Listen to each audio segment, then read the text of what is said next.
আল্লাহ প্রত্যেকটা মানুষকে হেদায়েত দান করুক। এই ওঝা ভাই এই মৃত ব্যক্তিকে জীবিত করার জন্য চেষ্টা করতেছে। তিনি 3 দিন আগেই মারা গিয়েছিল, দাফন সম্পন্ন হয়েছে।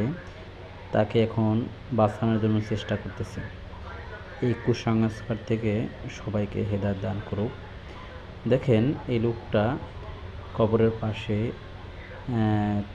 মাটি হালকা করে তাকে বাঁচানোর জন্য চেষ্টা করতেছে।